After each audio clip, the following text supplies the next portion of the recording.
Aprender é um dos verbos mais relevantes da vida e é por isso que passamos tantos anos na escola a ganhar conhecimento e a acumular informação.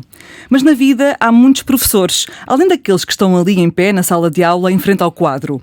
A mãe ensinou-lhe o que era o amor. A avó explicou-lhe o que era a liberdade. Os colegas da escola indicaram-lhe o que era o preconceito. A cidade onde nasceu mostrou-lhe que tinha de alargar os horizontes. Caetano Veloso orientou-o na calma para adormecer e a arte apresentou-lhe o entusiasmo para acordar. É ator, já fez novelas, séries, cinema e teatro, está ligado à música e à moda e hoje está ligado a nós. Tomás Taborda, bem-vindo. Uau! À dona da casa. Muito obrigado. Bem-vindo, é um gosto ter-te aqui. Nós somos produto de várias pessoas, de várias influências, professores na escola certamente, mas também de família, amigos que nos mostram coisas boas e também coisas negativas. Se calhar daquilo tudo que eu referi neste texto, a referência mais inusitada é Caetano Veloso. Porquê é que ele foi importante para tu adormeceres? Por acaso, isso é uma pergunta bastante interessante, porque eu nem conseguia bem racionalizar a toda essa ideia de porquê o Caetano para adormecer e nem sequer conseguia bem perceber porque é que o meu pai tinha escolhido o Caetano para me adormecer. Mas hoje em dia é um músico que eu acompanho muito e fui ver até o concerto dele com o meu pai, foi um momento muito especial. Mas não sei, foi para aí há 5 anos que estava a fazer uma viagem para cá de comboio, estava a ouvir o Leãozinho. Para cá para Lisboa? Sim, para cá para Lisboa. De Coimbra para Lisboa? Sim, de Coimbra para Lisboa. E automaticamente emocionei-me a ouvir aquilo e não percebia bem porquê. E comentei isso com o meu pai e o meu pai disse-me: eu cantava-te sempre essa música para tu adormeceres. E criou não sei, agora depois mais velho, percebendo algumas letras e percebendo também o que é que toda a influência do Caetano, toda a posição política que o Caetano também tem, acho que faz todo o sentido o meu pai me ter cantado Caetano Veloso para eu adormecer. Mas sim, mesmo o meu pai ter... Não sei, nós pensamos sempre em figuras paternais e esta questão do pai. O meu pai é uma pessoa muito sensível e muito doce. E então para mim é mesmo óbvio que o meu pai me ia cantar. O que é ser uma pessoa sensível? O pai sensível? O meu pai é uma pessoa que sempre falou abertamente sobre tudo o que sentia comigo. Comigo, com o meu irmão, com a minha mãe. A nossa mesa era um lugar de expormos aquilo que sentíamos. Por exemplo, se vinhamos de um dia de escola, ou neste caso os meus pais de trabalho, chegávamos a casa e o meu pai quase sempre, ou a minha mãe, fazia uma pergunta: como é que foi o vosso dia? E não é o que é que aprenderam, é o que é que sentiram hoje. O que é que vos aconteceu na escola? E para mim, a casa ser este lugar seguro onde eu podia e sempre pude falar de tudo, criou-me segurança para eu ter confiança naquilo em que acredito, naquilo que sou. E o meu pai, um homem que muitas vezes os homens desde cedo são ensinados a não expressar vulnerabilidade, emoções, que têm que ser duros. O meu pai mostrou-me exatamente o contrário. Mas ele próprio falava também sobre os seus sentimentos, sobre aquilo que sentia? Sim. Em que circunstâncias é que tu te lembras de o ouvir a falar sobre... as coisas que ele sentia? Sim, dúvidas, medos, dores... Nem há muito tempo, há cerca de 2 meses, eu estive em Coimbra e agora no Natal também, e nós tínhamos ido todos a almoçar fora no aniversário dele.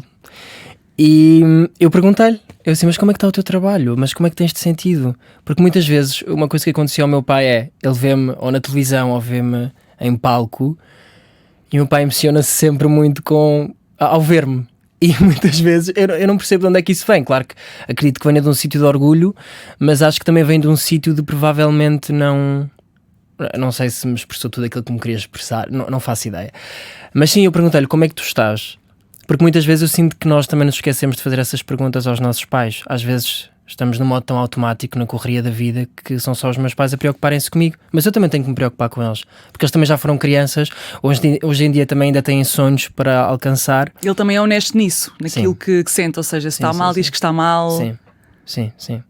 E isso não te faz vê-lo de uma forma mais frágil, porque foste ensinado que vulnerabilidade seria força. Não, de todo. Até porque às vezes há aquela coisa do pai ou a mãe, não é? Aquelas figuras de autoridade, digamos, que estão sempre bem, e poderia haver esse receio dele próprio de demonstrar essa fragilidade, não é? Eu acho que muitas vezes ele também se debatia acho que certamente ele debatia-se com esses conflitos internos de: ok, mas eu sou o pai, eu é que tenho que mostrar que está tudo bem.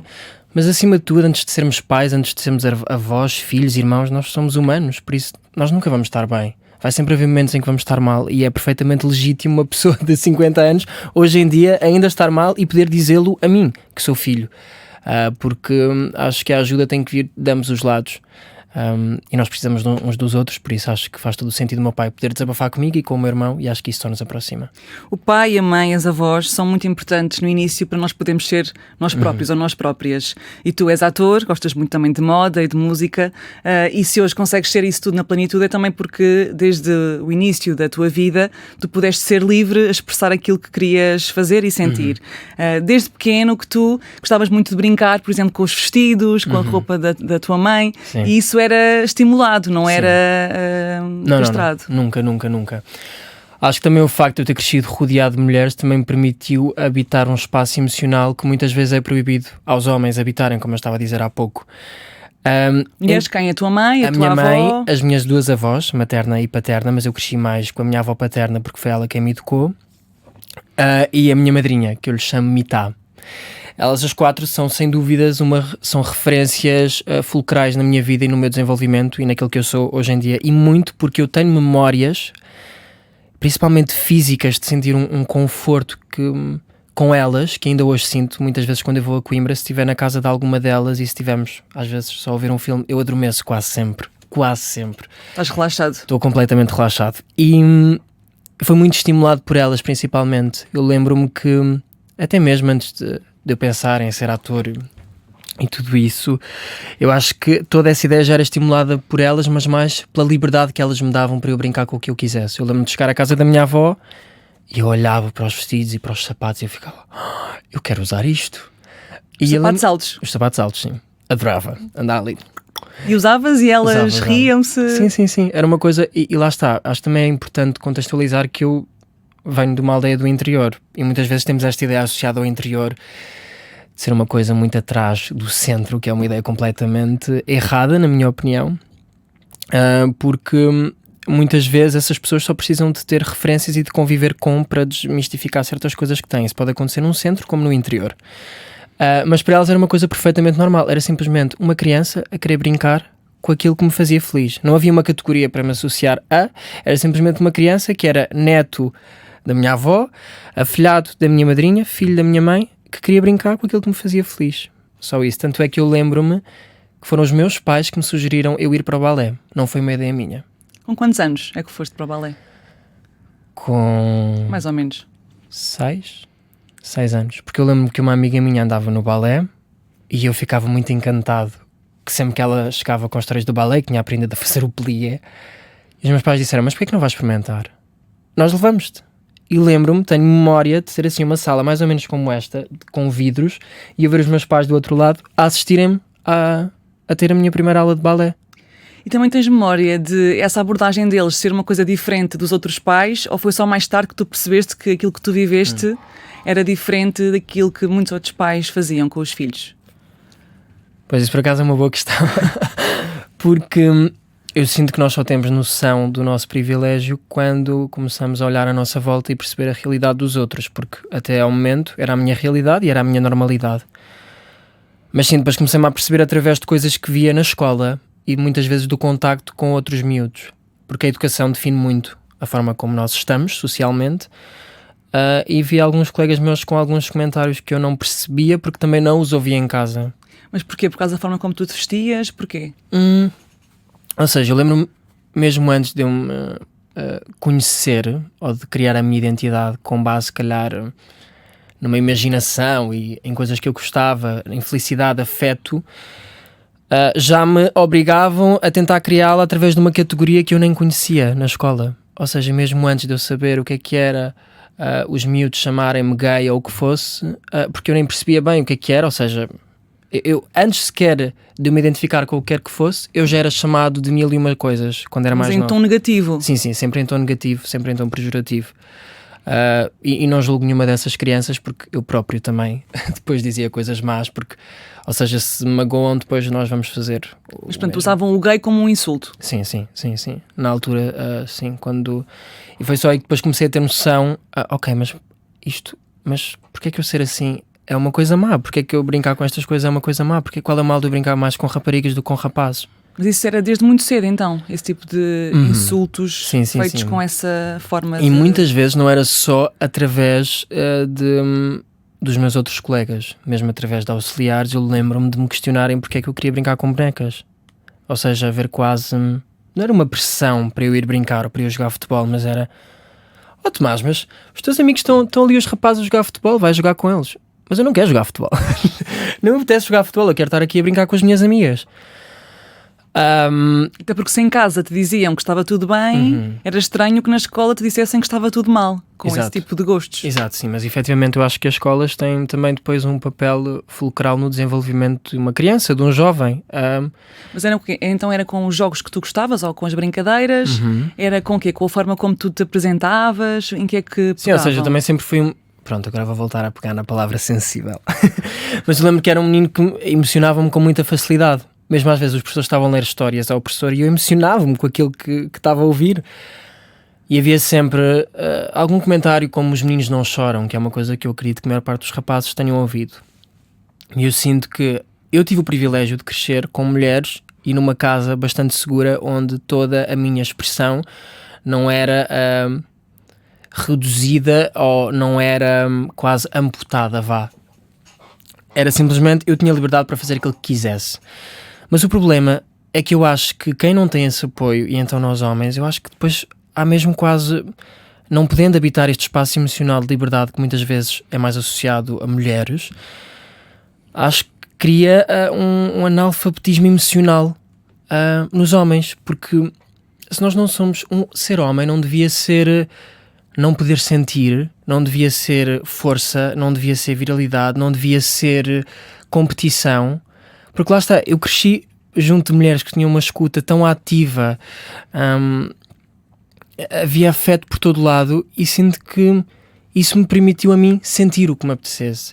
E efetivamente a casa tem de ser o sítio seguro. Tudo à volta já é complicado. Mas tu agora tens 22 anos ou 23? 23, sim. 23 anos. Tu consegues identificar à tua volta, se calhar não no teu meio, porque acredito que sejam pessoas também parecidas contigo, mas daquilo que vais acompanhando, consegues identificar o perigo que é não ter havido esse tipo de preocupação em criança com esses miúdos, com esses jovens? Consegues ver os problemas que isso está a causar agora? Sim, consigo, até porque, lá está, mais uma vez, eu cresci como uma pessoa privilegiada, por isso há muitas vezes e também estou num meio onde eu sinto que é um nicho de liberdade e de diversidade. Exato.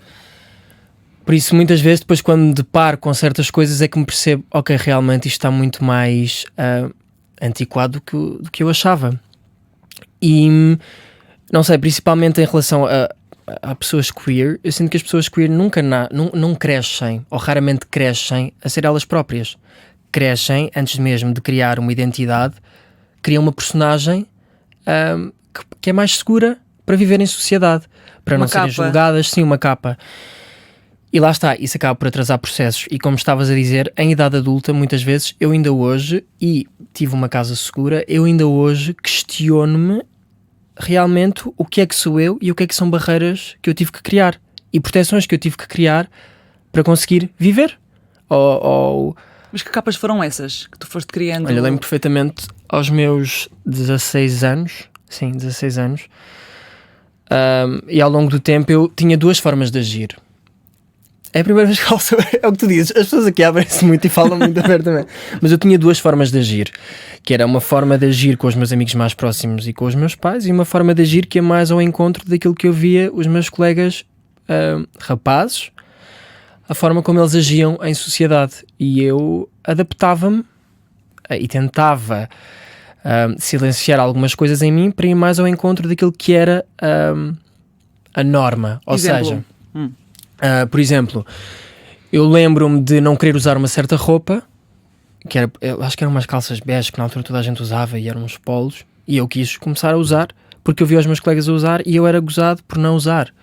Eu só para aí aos meus 17, 18 anos é que chegou mesmo um ponto, e a quarentena, por incrível que pareça, que foi um período péssimo, mas a nível pessoal, e lá está, eu ainda estava dependente dos meus pais. Foi muito bom para mim estar em casa com eles nesse momento, porque foi mesmo um ponto de viragem para mim e um momento em que eu pensei, porque é que eu estou a fazer isto? Mas era o que é mais? Portanto, era alguma roupa Sim, que tu tentavas... a roupa, mesmo a minha forma de agir, era uma forma completamente diferente. Era uma forma muito mais heteronormativa para ir ao Consegues explicar o tipo de comportamentos ou de não comportamentos? Imagina, era a forma de falar, era as piadas que tu fazias. A forma de falar era muito mais contido. Eu, que até me considero uma pessoa engraçada, eu não tinha graça nenhuma. Não tinha mesmo graça nenhuma porque não era eu. Porque os rapazes não têm graça, é isso? Não sei. Mas não era eu. Simplesmente não era eu. Estavas mais rígido, digamos. Sim, completamente rígido. Era um poço de tensão. Eu chegava à casa, eu tinha dores no maxilar e não sabia porque eu estava sempre... A hipercontrolar tudo? Sim. Eu estava sempre a policiar tudo o que eu fazia. Ok, agora vou meter aqui a mão, mas cuidado com esta mão, cuidado, estás a falar com esta mão. E isso gerava-me depois uma ansiedade que só mais tarde é que eu percebi, ok, eu tenho... Claro que estas coisas vêm daqui. Porque é que quando eu estou em momentos mais sérios parece que foi outra persona que eu não conheço e que não é este Tomás que neste momento está aqui a falar contigo. E claro que são, obviamente, restos de todo esse momento que eu passei e de toda essa persona que eu criei. Porque foi ali uns anos da adolescência, não é? Foi ali os 15, 16... A adolescência foi mesmo o mais complicado. Mesmo. E também aí começa a pressão para os namoros e etc, ou não? Sim. Depois essa questão dos namoros... mesmo em casa, em festas de família, eu às vezes já ficava ansioso porque sabia que me iam perguntar pelas namoradas. Natal, a Páscoa... Sim. E é sempre essa pergunta, e as namoradas, ou e os namorados? Mas é mais as namoradas para ti? Sim, para mim era as namoradas. Porque eras rapaz? Sim, mas a minha mãe é que era sempre, ou alguém, ou o que ele quiser. Quase sempre ali a defender-me. Porque mãe é mãe, não é mãe? Percebe quando é que nós estamos confortáveis ou desconfortáveis, mas sim, essa pergunta vinha sempre. Porquê que essa pergunta fere? Porquê que essa pergunta não se deve fazer? No meu caso, eu sentia que estava a mentir. Eu sentia-me culpado quando vinha essa pergunta. Quando me questionavam, porque eu sabia que ainda não estava preparado para ser sincero, então sabia que estava só a inventar uma desculpa qualquer. Mas sabias já o que eras desde cedo? Depende. Ou seja, depende. Que resposta para? Depende. Não. Simplesmente foi um processo. Havia momentos em que não questionava, porque lá está, como a minha casa eu nunca tive a pressão de estar numa categoria ou de me definir. Eu era simplesmente eu e fazia, pronto, o que queria. Por isso... Mas, portanto, para quem nos está a ouvir, qual é que é o perigo e o problema e as consequências de fazer esse tipo de perguntas? Então, as namoradas, tens que arranjar alguém. Porquê é que isso... É a tua opinião, claro. Sim. Porquê é que isso não se deve fazer? Eu acho que isso não se deve fazer porque primeiro gera desconforto. E nós nunca sabemos... Acho que um primeiro ponto é perceber que um filho, um neto, um sobrinho não podem ser uma expectativa daquilo que idealizamos para ele. Ou uma expectativa daquilo que são o nosso ideal de pessoa. Nós não sabemos o que é que aquela pessoa quer ser no futuro.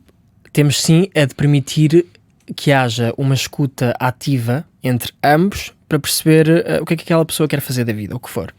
Agora, perguntar, para além de ser, eu considero invasivo, no meu caso, porque só me atrasava processos. Ou seja, quando eu pensava, ok, eu estou a perceber isto em mim e eu quero falar, mas depois vinha um tio ou uma tia que me fazia essa pergunta e muitas vezes era sempre em momentos onde estava muita gente.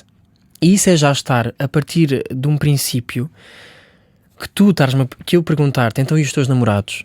É porque eu já estou a assumir que tu és uma pessoa heterossexual e que vais ter um namorado daqui a uns tempos, por isso tu tens que corresponder à minha expectativa.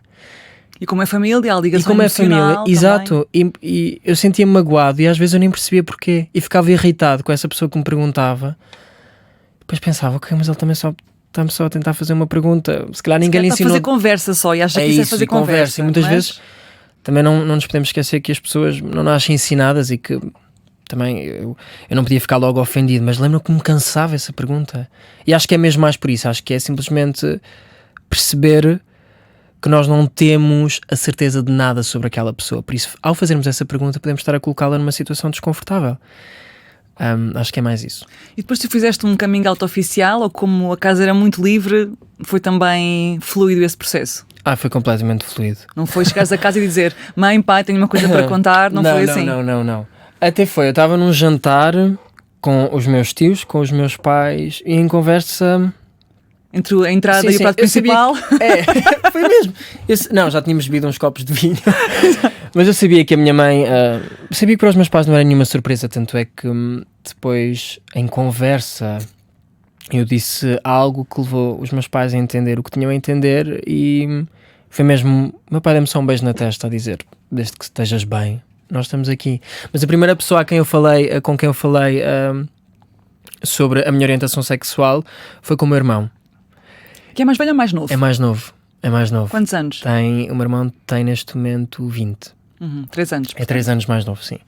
Lembro-me, estávamos na quarentena e nós fazíamos sempre uma coisa que era, durante a noite víamos filmes os dois, tipo até às 5 da manhã. E o meu irmão é uma pessoa muito mais reservada que eu, mas é uma pessoa que, lá está, exatamente por ter a referência dos meus pais, também sempre com mais dificuldade, mas sempre também falava das coisas que sentia. E houve um momento qualquer que nós estávamos os dois e eu pensei: apetece-me falar com o meu irmão sobre isto. E eu falei com ele sobre isto. E a única coisa que o meu irmão me disse... Mas como é que disseste? Lembras-te? Sim, lembro-me. Nós estávamos a comer e eu disse-lhe só algo do género: olha, mas tu sabes que eu gosto de rapazes. E o meu irmão disse-me: pois. Ou seja, qual é a novidade? Eu acho que ele ficou só: pois. Mas olha, se precisares de ajuda com os pais, amanhã eu estou contigo e falamos com eles. E ou seja, o meu irmão, que era 3 anos mais novo que eu, ligado ao futebol, estar-me a dizer isto, eu lembro que na altura fiquei mesmo extremamente sensibilizado. E pensei: ok, este menino nunca, ao meu alcance, em tudo o que tiver ao meu alcance, vou fazer de tudo para que ele se sinta sempre o mais seguro possível. E foi mesmo muito bonito essa abordagem. Depois falei com os meus pais. Lá está, nem sequer foi uma questão. Nem com os meus... Não foi uma questão. E depois eu tive um grande choque em perceber que isso era uma coisa que inquietava muita gente. Mas mesmo gente, portanto, tu referes-te aos teus amigos da escola, aos teus amigos, ou referes-te a pessoas fora? Porque... Pessoas fora, sim. Ok, mas que pessoas? Também da família ou outras pessoas? Sim, também da família. Lembro da minha mãe se preocupar: ok, como é que vamos agora gerir isto, não é? Normal. Porque no fundo a minha mãe só queria era que eu não sofresse. E tentar criar de alguma forma um espaço para que toda a gente estivesse confortável, mas acima de tudo a minha mãe dizia-me sempre: as pessoas têm que te respeitar. Se não te respeitarem, nós os dois não voltamos a entrar lá. Lembro-me perfeitamente. A minha mãe sempre me disse isto, que é: o que tu tens de impor sempre e o que tens sempre de esperar de alguém é respeito. Se a pessoa percebe, se a pessoa não percebe, isso é com ela. E honestamente, eu estou bem comigo próprio. Eu estou confiante e não me interessa se as pessoas entendem-se, o que for. Mas como vens de uma aldeia de Coimbra, a preocupação dela era mais que as pessoas comentassem ali à volta, era isso? Sim, até mesmo para depois com os meus avós, perceber também de que forma é que isso os podia afetar mais aos meus avós, por serem mais velhos. Porque pensando que não, têm 80 anos, não é? Crescem. Mas eles também souberam? Sim. E tranquilo também? Sim. Claro que há sempre processos, não é? E eu não posso exigir que entendam da mesma forma que os meus pais ou o que for, mas não é de todo um assunto tabu, é uma coisa completamente falada em minha casa. Perguntam-me como é que estou a nível romântico, perguntam-me todas essas coisas. E é uma coisa que eu valorizo mesmo muito, pessoas de 80 anos terem tido a empatia, porque acima de tudo eu acho que é a empatia de alterarem muitas vezes coisas em que acreditavam e coisas pelas quais foram educados para simplesmente respeitar um neto que amam. Isso é o quê? É religião, por exemplo? Sim. As tuas avós que são religião, católicas? Sim. E para quem, claro, o casamento e a relação entre um homem e uma mulher. Sim. Mas acho que isto depois são sempre coisas que são desconstruídas. Acho que estas pessoas terem contacto com... Muitas vezes eu acho que o maior problema é a falta de contacto com a realidade em questão. Porque não tendo contacto, criam-se um conjunto de preconceitos que depois são completamente... Ela faz-te perguntas, a tua avó, as tuas avós, sobre isso? Perguntam se tens namorados, perguntaram-te sobre o teu sentimento, tiveram alguma curiosidade especial ou não? Para mim é difícil ir a esse sítio, porque como é a minha vida... Como é natural, não é? E como é natural, eu não te consigo dizer, sim, elas perguntavam-me isto, ou elas perguntavam-me aquilo. Não, simplesmente as minhas avós, a partir do momento em que souberam, perguntavam-me como perguntam ao meu irmão outras coisas sobre a namorada dele, sobre o... Já levaste lá algum namorado ou não? Já. E gostaram dele ou não? Adoraram. Bom. Olha, avós deviam ser uma instituição, um património material da humanidade, na minha opinião. Acho que tu concordas. Concordo. Todos temos avós ou avós que nos marcaram, alguns já partiram fisicamente, outros ainda cá estão e nós todos queremos muito que eles sejam eternos, coisa que não vai acontecer, mas há sempre uma ligação especial que a maior parte de nós tem com um ou com o outro. Pergunto-te, o que é o significado de ter uma avó? Porque é que a avó é um amor diferente do pai, da mãe? O que é isto de ter uma avó próxima e eterna em amor? Sim, olha, no meu caso tem muito a ver com toda a minha educação. E ou seja, num período em que eu estava a criar a minha identidade, como te estava a dizer há pouco, ter crescido com essa avó foi uma mais-valia mesmo. É das coisas que eu guardo com mais carinho, porque, por exemplo, a minha avó, de uma aldeia do interior, sempre gostou de cantar, sempre gostou de escrever poemas. Ela chegou a fazer marchas populares na minha aldeia, ela costurava as roupas para as marchas, ela é que desenhava os figurinos, e eu ver isto tudo de perto, para mim, enquanto artista, enquanto ator, foi mesmo o melhor que me podia ter acontecido, porque eu vi alguém a criar, mas não com uma intenção de atingir um fim. Ela criava simplesmente porque, provavelmente, por ter sido uma mulher no interior, eu acredito que houve muitas coisas que a minha avó não pôde expressar. Muitas coisas que a minha avó não pôde falar sobre. Mas que fazia pelo prazer de criar. Sim, mas que fazia pelo prazer de criar, e também porque eu acho que ela encontrava coisas nela, ou ela só tinha acesso a certas partes dela quando criava. Porque muito possivelmente havia coisas que ela não podia dizer, o que seria uma rapariga do interior em 1940 e tal querer ser atriz, ou o que fosse, nem pensar.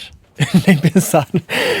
E então para mim foi mesmo ótimo, porque cresci mesmo com ela, e o facto da minha avó também ser do interior, e eu falo muito desta questão do interior porque acho que é importante também. A aldeia chama-se Arzila, não é? Chama-se Arzila, sim. O facto da minha avó ser dali de Arzila e de eu ter crescido ali com ela, eu senti que havia um tempo diferente para fazer as coisas.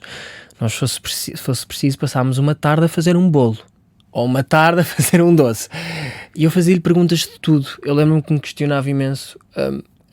Tinha uma pergunta que era: mas porquê que, por exemplo, esta chávena se chama chávena? Porquê que não se chama garfo? E fazia imensas perguntas, e ela tentava responder. Ela tinha paciência. Tinha paciência. Essa paciência também é amor, de avó. Claro que sim, porque nunca veio de um sítio de que chato este miúdo. Não, era sempre: tu és tão curioso, filho, eu vou-te mostrar aqui uma coisa. Vê? Eu lembro que eu entrei para o primeiro ano e a minha escola era lá em Arzil, e a minha avó ia-me buscar. E a minha avó andou até ao terceiro ano, porque depois teve de ir trabalhar para os campos do arroz, lá perto da minha aldeia. E eu lembro que eu trazia os trabalhos de casa, e como ela me tinha ensinado muitas coisas, eu não sei, eu acho que era uma recompensa que eu encontrava em mim, que era: ok, então olha, vó, eu tenho este trabalho de casa para fazer, tu fazes comigo. Eu fazia, a minha avó fazia numa folha ao lado, e para mim, se ela acertasse a escrever as palavras, ou se ela acertasse nas contas, isso para mim era fazê-la feliz. Era quase como se... Era a recompensa que eu lhe podia dar por tudo o que ela me fazia sempre, que era: ok, então eu agora estou a aprender alguma coisa que tu não sabes, e eu sei que tu não tiveste a oportunidade de aprender, então já agora vamos aprender juntos. E ainda no outro dia falámos imenso disso, que era... Ela encontrou-me lá um caderno onde era trabalhos do Tomás, em que ela fazia os trabalhos da escola comigo, ou seja, eu fazia. Me querias retribuir, no fundo. Sim, e corrigia e tentava ajudá-la, era mais isso, sim. Mas que amor é este, o amor da avó? É inqualificável, eu não te consigo colocar o amor da minha avó, ou quantificar, ou conseguir quantificar o amor que a minha avó sente por mim, ou que eu sinto por ela. Até principalmente com a minha avó Irene, eu sinto que é uma relação muito particular e única. Lá está, ainda há bocado falámos da questão da minha orientação sexual. Quando eu lhe tentei contar, a minha avó deu-me a mão e disse-me só: eu sei, está tudo bem. E lá está, uma mulher de 80 anos que não cresceu a ouvir falar destas coisas, isto nem sequer era uma questão para ela. E para mim são as maiores provas de amor que se podem dar, é mesmo um não julgamento. Também tens esta ânsia do medo da morte, sobretudo dos avós. Sim, isso era uma coisa que eu tinha muito medo em pequeno, principalmente.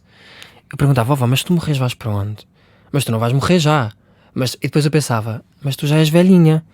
E dizem já que naquela pessoas... altura. E eu pensava, e dizem que as pessoas morrem quando são velhinhas. Mas tu não vais morrer já, pois não? E tinha muito medo desta ideia da morte. Ela tem quantos anos agora? Tem 83. E uma coisa que eu tento fazer, e depois também comecei a fazer aqueles vídeos em que cozinho com ela. Sim, para o Instagram e para o TikTok, não é? Uhum. Porque para mim primeiro é dar-lhe um palco que ela nunca teve, e para além disso também é eternizá-la. Acho que eternizá-la, claro que ela vai, para mim vai ser sempre eterna, e nem quero pensar nisso porque é a minha avó, e sei que ela vai durar ainda muito tempo, mas poder um dia continuar a ver aquelas coisas e vê-la a cozinhar, para além, já que hoje em dia temos as tecnologias, então que eu também consiga ter ali vídeos nossos, e tenho vídeos nossos também de quando eu era pequenino, e são coisas mesmo que eu guardo com muito carinho, tal como livros de receitas dela. Ela já me disse, um dia, filho, e depois ela faz sempre assim, um dia, ainda vai faltar, quando eu partir, este livro vai ser para ti, que é um livro das receitas dela. Mas tu consegues viver sem pensar no fim. Eu tento não pensar no fim. Agora que eu estou a falar nisto, estás a pensar, Estamos a bater aqui uma deprê. Mas não queres pensar nisso? Sim, eu tento não pensar muito nessa ideia do fim, até porque acho que é bom termos uma noção de que as coisas são efêmeras e que temos de aproveitar o momento que vivemos, mas não quero viver com a ansiedade de pensar que, bem, daqui a uns anos já tenho que estar ali, já tenho que ter feito aquilo, já não vou ter esta pessoa, já não vou ter aquela pessoa. Olha, ainda sobre a escola, porque tu fazes parte da geração Z, que é a geração que nasceu entre o final dos anos 90 e 2010, 2012. Tu nasceste em 2002? Dois, não é? sim. Portanto, supostamente, quando nós pensamos nesta geração mais recente, pensamos numa geração super aberta, super diversa, super inclusiva, etc. Mas não é bem assim. Tanto que ainda na escola, no final da tua adolescência, mas também recentemente, ainda continua a haver bullying, preconceito com as pessoas que não correspondem à norma. Tu também identificas isto, porque agora, enquanto ator já mais crescido, já adulto, mas também antes já existia esse tipo de preconceito nos mais jovens. Sim, eu sinto ainda por cima que eu cresci com um bullying já muito associado à minha geração, que era o cyberbullying. Que eu lembro-me que era no Twitter, eu não podia meter uma foto no Twitter. Eu já sabia que havia sempre um grupo, que eram para aí uns 5 rapazes, que iam dizer alguma coisa sobre mim ou sobre o que fosse.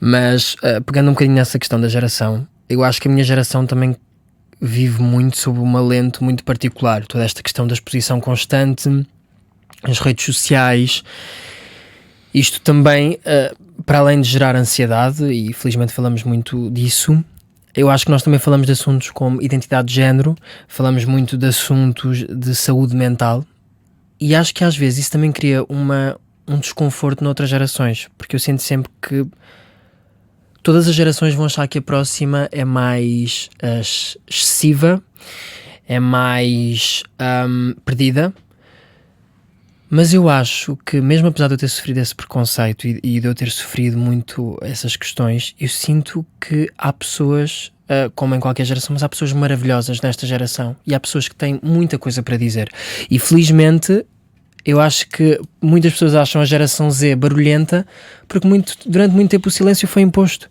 então acho que é mais um reivindicar de certos lugares que não existiam antigamente. Por isso, desculpa, eu mudei um bocado Sim, há um sistema que também que é o paternalismo em relação à geração e também quero ir lá. Sim. Mas ainda antes disso, tu fizeste um vídeo em dezembro de 2024 em que tu retratavas alguns comentários, insultos que te fizeram na rua. Um teria sido de um senhor aí nos seus 50 anos, mas outro, creio que terá sido de uma pessoa mais jovem. Sim. Portanto, estavas a andar na rua, conta-nos o que é que aconteceu exatamente. Eu estava a andar na rua, olha, a primeira foi numa festa, esse senhor mais velho, e eu estava até com um amigo meu que também é ator, e tínhamos ido à casa de banho, e eu estava com um top, que era uma coisa assim, era uma festa específica, e esse senhor disse-me, estás na casa de banho errada, este não é o teu sítio com esse topzinho. Pronto, depois foi escalando, e dizendo coisas mesmo muito graves. E na rua foi simplesmente um rapaz, enquanto eu estava a sair à noite, eu passei também com as minhas amigas, estava com um top, E também me chamou uma data de nomes. Aí só foi ligados mais a ser homossexual, sempre mas... ligado à homossexualidade, ou seja, tudo o que é pejorativo ou que na cabeça deles são palavras tipo como se gay ainda é um insulto, não é? Para muitas pessoas ser gay é um insulto ainda. E então era exatamente isso que ele me estava a chamar, entre outras coisas, mas aí ia partindo mesmo quase para uma agressão física. Mas isto depois eu justifico muito este tipo de comportamentos, ou tento justificar, não é? Porque pensando, nós saímos de uma ditadura há 51 anos.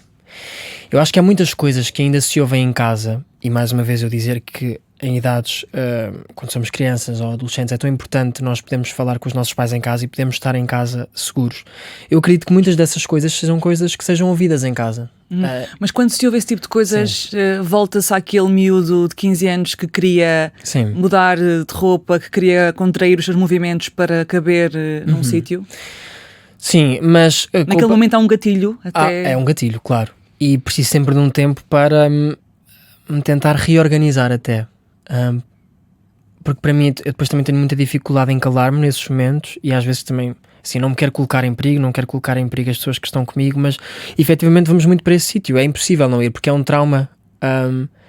E a partir do momento em que eu me lembro, ou que essa palavra vem num sentido pejorativo, muito facilmente eu vou para esse sítio e volto a habitar esse sítio de sofrimento e honestamente para mim, por exemplo, ver fotos minhas com 16 anos faz muita impressão.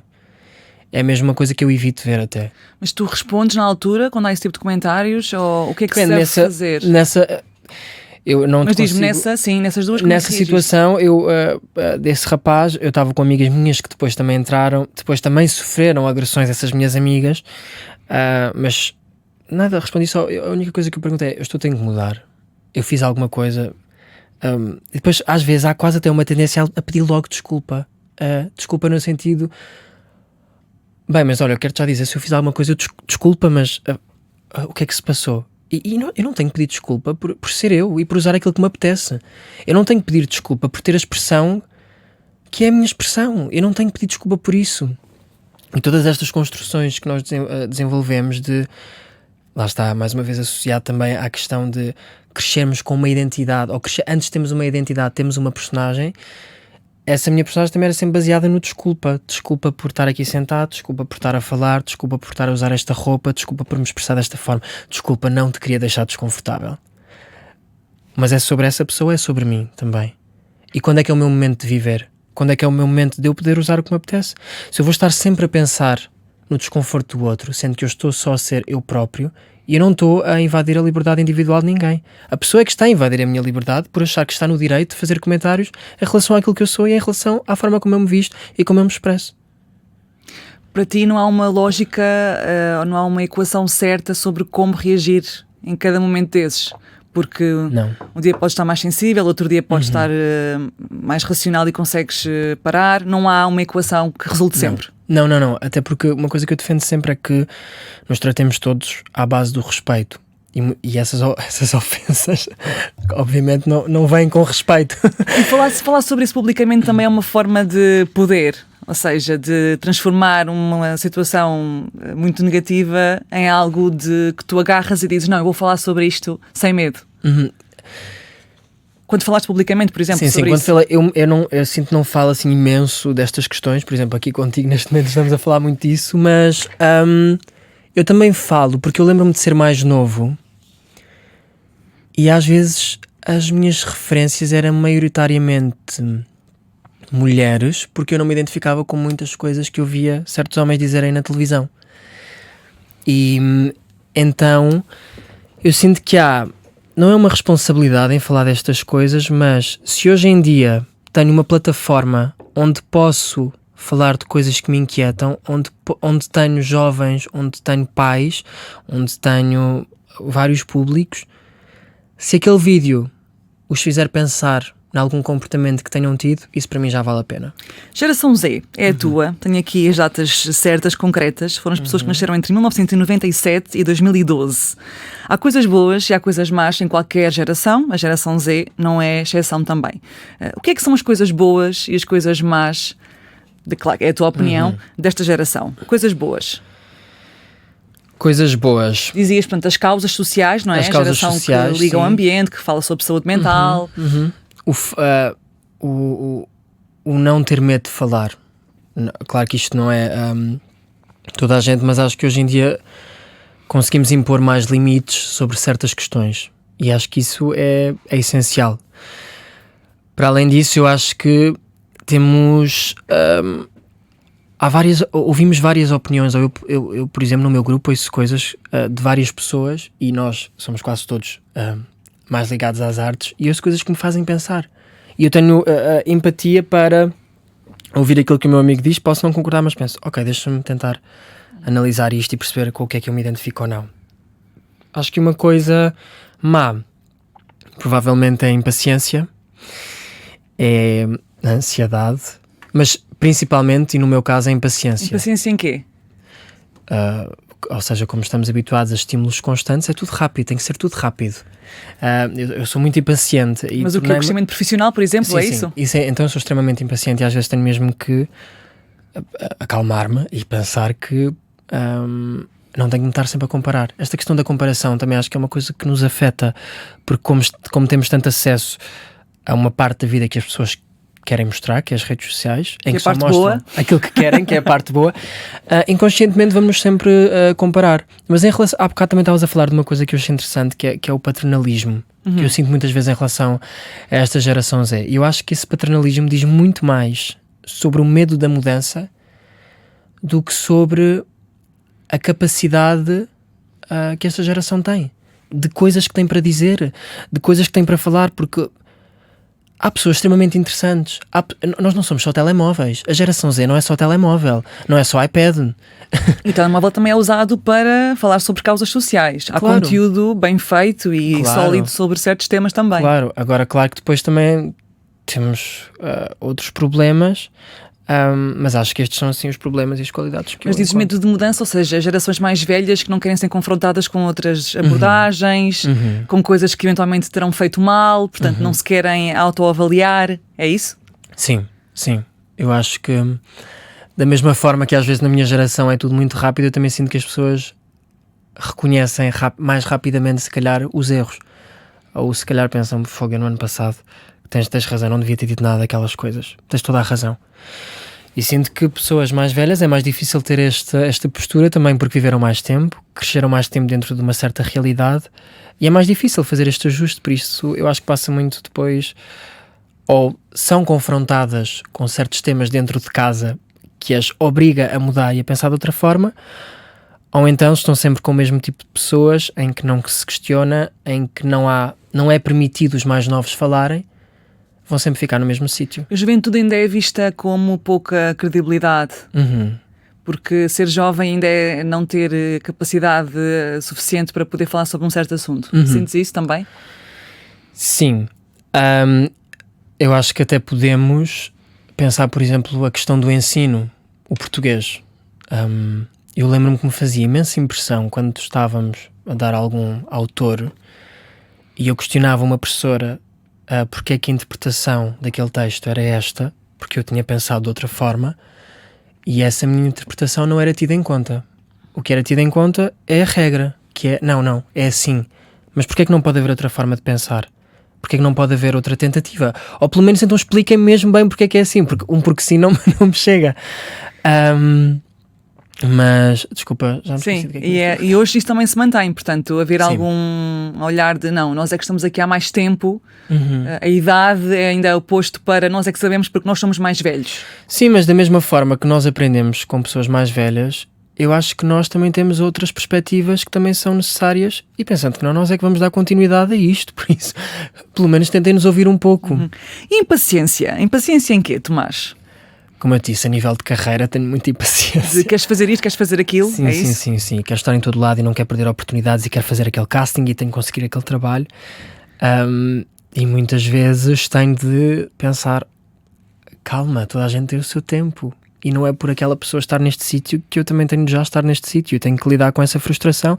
Esta foi a área que eu escolhi. Vou-me sempre debater com estas questões. E também noto muito, por exemplo, sei lá, às vezes... a minha mãe liga-me, ou eu ligo à minha mãe porque preciso marcar uma consulta. Eu sinto muito isto, por acaso. Porque preciso marcar uma consulta. A minha mãe diz-me, olha, a consulta só dá para daqui a 1 mês e tal. 1 mês e tal? Não, mãe, eu preciso para a semana. Eu tenho de tratar disto agora. Isto é uma urgência. Oh, Tomás, está bem, mas não é tudo urgente. Porque a minha mãe diz muito isto. Para ti é tudo urgente. E lá está, muitas vezes quando volto a casa, e acho que isto também está muito associado agora a viver aqui em Lisboa, e eu sinto que nunca durmo perfeitamente. Há sempre coisas para fazer. Há sempre coisas para fazer. Deito-me a pensar em coisas, acordo a pensar em coisas, estou sempre com coisas para fazer. E então quando vou a casa, eu durmo imenso. Porque sinto mesmo que o tempo muda lá na minha aldeia. E a comparação é uma doença deste século e desta geração também. Que é alimentada por estarmos sempre a ver os outros. É isso. Bem. Eu acho que é alimentada pelas redes sociais, que têm coisas boas sim, mas que também têm muita coisa má. E a comparação, para mim, é uma coisa que nos pode colocar em sítios onde duvidamos muito de nós próprios, onde não acreditamos que... Ou seja, faz-nos questionar todo o valor que temos. É mais isso. Então, se eu ainda não estou ali, se aquela pessoa está... Bem, então se calhar não estou mesmo a fazer a coisa certa. Como é que tu depois resolves esse nó? Bem, com terapia. Psicólogo? Sim, psicóloga, sim. Já faço há 5 anos. Desde que mudei para cá. E depois Lisboa veio trazer a ansiedade toda. Lisboa trouxe-me tudo. Mas sim, então aí foi logo um momento em que eu na altura mudei-me. Eu já tinha tido psicólogo em Coimbra, mas depois mudei-me, porque também foi muito toda a fase em que me assumi. Eu não gosto desta expressão do assumir, mas em que me assumi, em que... e então havia mesmo coisas que eu precisava de resolver, mesmo questões de homofobia interna, uma data de coisas. E sinto que a terapia ajuda-me mesmo muito. E para além disso, os meus pais muitas vezes também me acalmam. O que é que a tua terapeuta te disse já e que te foi útil? Para tu resolveres esses problemas da comparação, essa espiral? Bem, ela, um exercício que ela me dá muitas vezes é para eu escrever tudo o que estou a sentir. Porque uma coisa é tu escreves livros e livros. Imagina, eu aqui a escrever todos os dias, já com uma câimbra na mão. Não, mas escrevo muitas vezes, tento... Ok, calma, estás só em loop. Porque eu às vezes fico em loop. Então vou escrever. E depois de escrever, é que eu sinto que acabo por... Depois, como estou a ler, é quase como se não fosse uma visão de fora daquilo que estou a ler. Porque quando estamos dentro de nós, parece que está tudo a fazer imenso sentido e é tudo um problema e estou em stress e não vou conseguir fazer isto e não vou conseguir fazer aquilo. Então escrever ajuda muito. E depois ela diz para fazeres o quê com esse texto? Nada, só para eu ler, e muitas vezes quando eu leio, eu depois penso, ai meu Deus, eu estava mesmo a pensar nisto assim. E já tenho outra visão sobre a forma como estou a pensar. E também para tu conseguires distinguir aquilo que é realmente uma preocupação tua de querer mais ou só de querer mais prestígio, querer mais reconhecimento. Sim. E distancia-me também daquilo que estou a sentir. Acabo por conseguir racionalizar mais tudo o que estou a sentir emocionalmente. Olha, um miúdo que gostava tanto de brincar, de moda, de música, etc. Como é que decidiu focar-se mesmo na área da representação? Muitas vezes eu também me questiono se ainda não há outras coisas que eu também gostava de fazer. E podes fazer. E posso fazer, não é? Mas acho que foi simplesmente porque eu sentia que queria comunicar e sentia que também me encontrava muitas vezes só em pontos específicos, ou quando cantava é que sentia certas coisas, ou quando representava é que sentia certas coisas, mas com a representação principalmente, com os filmes e às vezes em teatro, lembro-me que às vezes vinha com os meus pais a Lisboa a ver alguns espetáculos e eu sentia mesmo era uma vontade enorme de estar naquele palco e de estar a fazer aquilo. Lá está, não te consigo explicar porquê representar e porquê não cantar. Acho que é mesmo porque é o que me faz mais sentido e é onde me encontro mais. E foste estudar depois? Sim. Os meus pais... Superior de Teatro e Cinema. Os teus pais diziam? Sim, os meus pais sempre me disseram que, ok, queres ser ator, vais estudar para ser ator. Porque há coisas que só aprendes se estudares para ser ator. E então foi essencial passar pela Escola Superior de Teatro e Cinema. E agora estás com uma novela na TVI? Sim. Já fizeste cinema, teatro, etc. Quais é que são as coisas que te assustam mais neste meio artístico? E que te encantam mais, mas o encanto penso que é óbvio. O que é que te assusta mais neste meio artístico? Ou o que é que te causa mais questões neste meio artístico? O que me assusta mais é o deslumbramento. Depois, hoje em dia, para onde caminhamos politicamente, também me assusta muito perceber que podem haver certos assuntos que não vamos poder falar. Não sei para onde é que vamos, mas tenho muito medo que nos seja cortada a liberdade de falarmos de coisas que nos fazem sentido e que ainda são permitidas. Ou seja, só podes fazer arte se corresponderes a isto. Tenho muito medo de caminhar para aí, mas sim, o deslumbramento assusta-me muito. E assusta-me muito também criar para um fim. Porque, como eu te disse, em relação à minha avó e ao meu pai, que também é músico, eu via neles um fazer por o amor, divertimento, prazer, não por eu quero ter estas visualizações, eu quero... claro que os tempos mudam, mas assusta-me muito essa ideia de criar para um fim. Depois também toda esta ideia da inteligência artificial também me assusta muito. O deslumbramento é porque tu vês esse deslumbramento a acontecer à tua volta? Eu próprio senti esse deslumbramento. Que é o quê? Eu acho que seria hipócrita. Deslumbramento. Ou seja, sentir que, boa, eu consegui fazer isto. Boa. E sentires quase, ok, a partir de agora ninguém me para. E não é nada disso. É o ego insufla. É um ego, sim. Ficas com um ego que... Mas porquê? Porque apareces? Porque as eu não pessoas te te sei explicar. reconhecem? Na altura, quando eu senti isso, eu não consigo dizer que era esse. Eu não te sei explicar se era mesmo um deslumbramento, mas para mim foi o mais próximo daquilo que eu associo a um deslumbramento ou não percebes que realmente isto é tudo tão efêmero. Hoje em dia estou aqui eu, daqui a 3 semanas pode estar outro. O importante é nós conseguirmos assegurar a nossa individualidade. E lá está, mais uma vez pegando na questão da inteligência artificial. Está tudo tão vulnerável e principalmente no que toca à inteligência artificial. Nós próprios hoje em dia já guardamos músicas de inteligência artificial e já publicamos músicas de inteligência artificial que nós próprios estamos a contribuir para sermos substituídos e para ficarmos todos iguais uns aos outros. Isso é conversa nas pessoas do meio? Falam sobre isso ou... Sim. Por exemplo, eu falo muito isso com a minha agente, com a Leonor Babo. Falamos muito desta questão da inteligência artificial e do impacto que isto pode ter no nosso trabalho. Claro que a humanidade é uma coisa única, mas ver que as pessoas também consomem, e isso vê-se pela música que temos. Por exemplo, ainda agora o álbum que saiu da Rosalía, que teve tanto impacto em tantas pessoas, porque eu acho mesmo que ela não criou aquele álbum para ser um sucesso. Ela criou aquele álbum porque era o que mais lhe fazia sentido criar, e vem de um sítio muito puro, e acho que é por isso que as pessoas se relacionaram tanto com aquilo. Mas depois perceber que um álbum pode estar no mesmo nível, a nível de visualizações, que uma música criada por inteligência artificial, isso assusta-me mesmo muito, e sinto que é uma coisa que já é falada, e porque as pessoas consomem. Como é que é o dia-a-dia de um ator? É um dia-a-dia muito diferente de uma pessoa que tem outra profissão qualquer, certamente. Mas é um dia-a-dia também muito... Não, o dia-a-dia em si, mas também é uma vida muito instável, não é?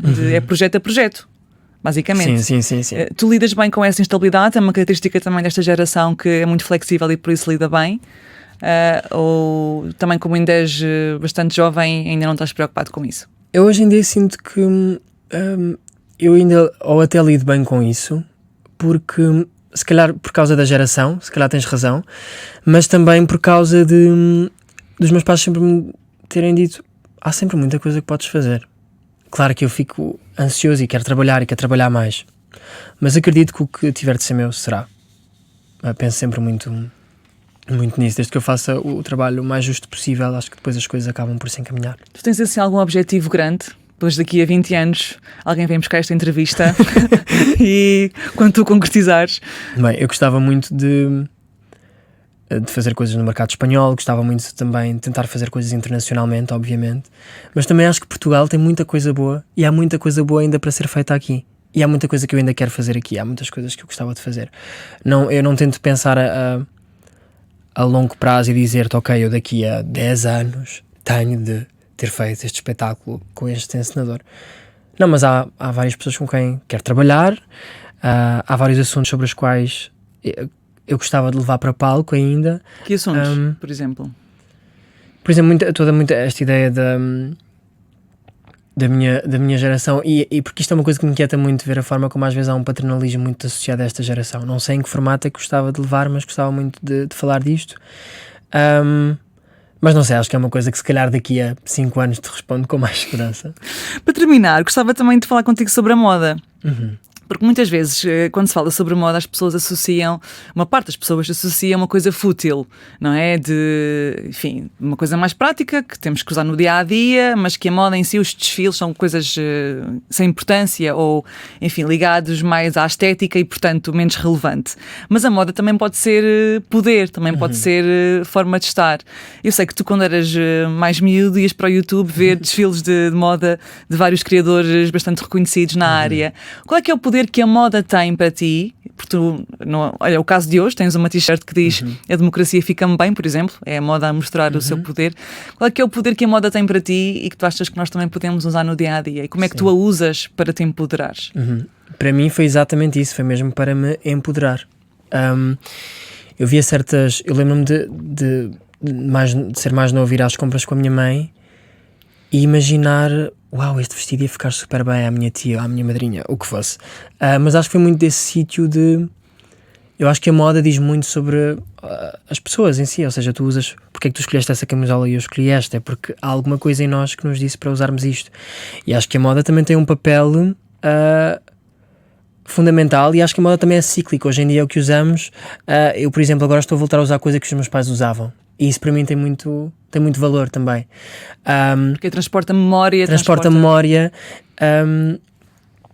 E é porque as peças têm significado, é isso. Não são, para mim não é só um bocado de tecido. É mesmo, estes meus brincos foram a minha madrinha que me deu, que foi uma prenda de casamento, e eu ando sempre com eles. E porquê é que eu tenho estes e não tenho outros? Porque eram dela, porque há uma memória associada a eles. Tenho imensos casacos do meu avô que gosto de usar e que faço questão de dizer que são do meu avô, porque para além da extensão de tempo que já têm e da qualidade que têm, já viveram outras coisas e agora estão no meu corpo a viver outras coisas, e espero que um dia possam passar para filhos meus. E os furos nas orelhas foi quando que fizeste? Foi uma decisão consensual ou foi? Não, quer dizer, eu lembro-me que eu tinha dito à minha mãe que ia fazer um furo, e a minha mãe: ó Tomás, calma. E eu depois no dia a seguir cheguei com um furo a casa. Calma, a tua calma durou um dia. A minha calma durou um dia. E eu assim: mãe, olha, já fiz. E ela tinha dito para esperares, mas pronto, fica-te bem. Fica-te bem. Muito obrigada. Obrigado. Tomás Taborda. Nós voltamos na próxima semana. Até lá.